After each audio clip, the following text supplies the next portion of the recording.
That's what Robbo and I concluded at halftime of a youth team match one night in Preston. We'd gone along to watch the game, and this lad, I think he'd come straight from school, was absolutely fantastic.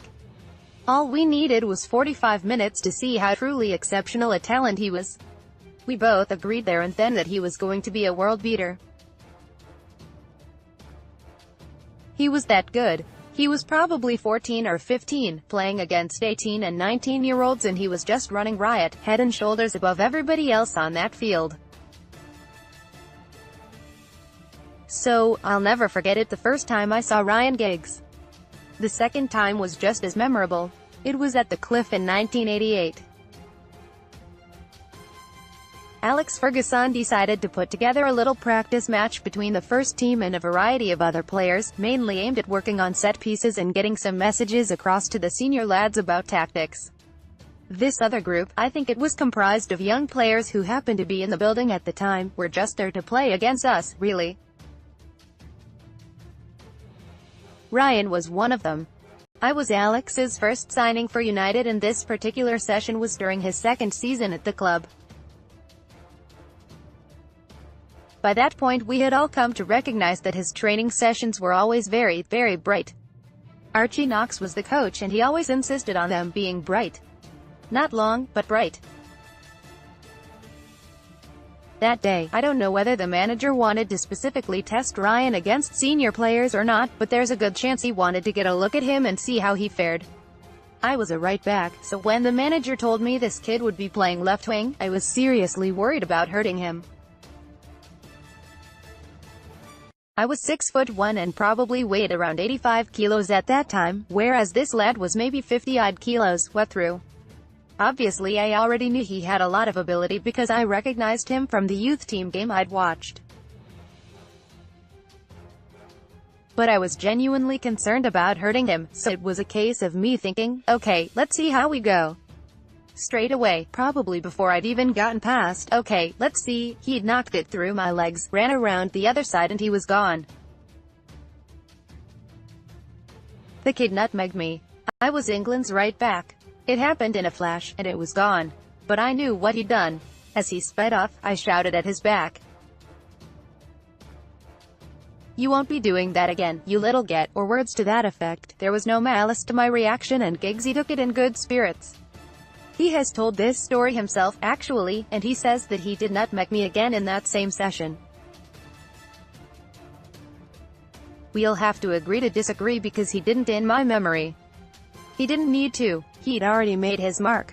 The rest of the session wasn't easy either. Now, I should point out that I was very quick. Getting towards 32, I wasn't as quick as I was when I was 22, but I could hold my own, let's put it that way. Over the years I'd played against lightning-fast senior pros like Peter Barnes, John Barnes, Willie Morgan, who tore the liver out of me, but Giggsy's impact was unique. This was just a kid, but everything he did was very sharp, very precise, just what he wanted to do. Speak to any fullback, they don't like what Giggsy did. He was quick, could go both ways, could run all day long.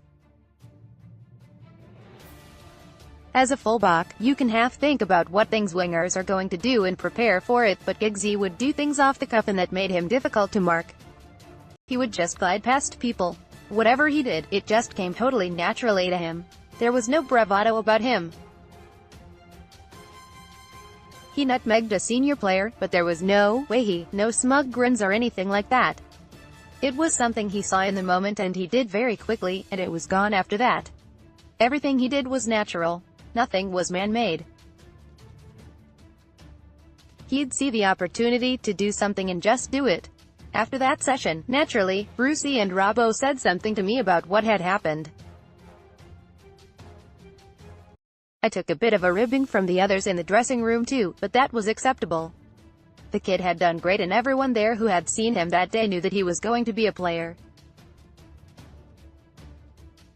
It helped that he had Sir Alex.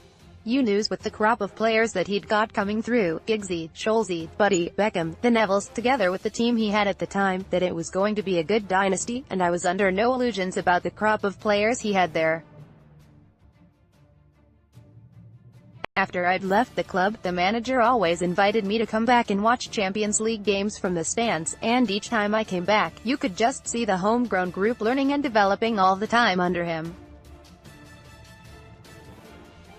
Sir Alex was the perfect manager for all of them. He'd put them in the team, then take them out. They weren't allowed to do interviews, they weren't allowed flashcards. He's got to take a lot of credit for that. It's okay nurturing one top young player, but 4, 5, 6 of a similar ilk, at the same time, don't underestimate how hard that was, and he was brilliant at that. Those lads couldn't have been in a better place for their development. Ryan had the right manager at the right time at the right club. If he'd have gone elsewhere, then you don't know how things would have turned out, but as it was perfect. He and Manchester United were perfect together.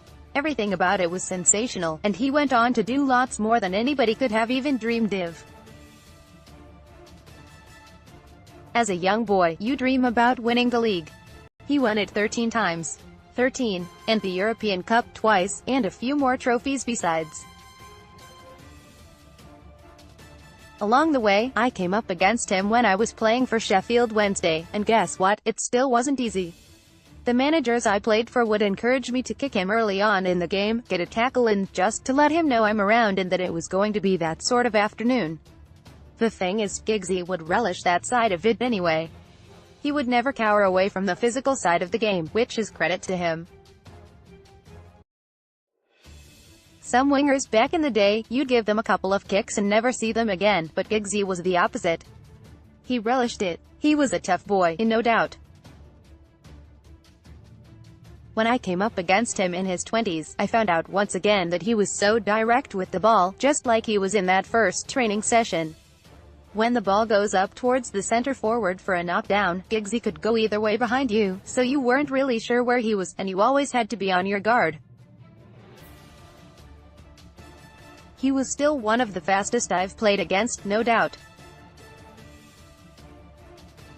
We've seen each other umpteen times down the years since that first meeting, and I've mentioned it to him a few times.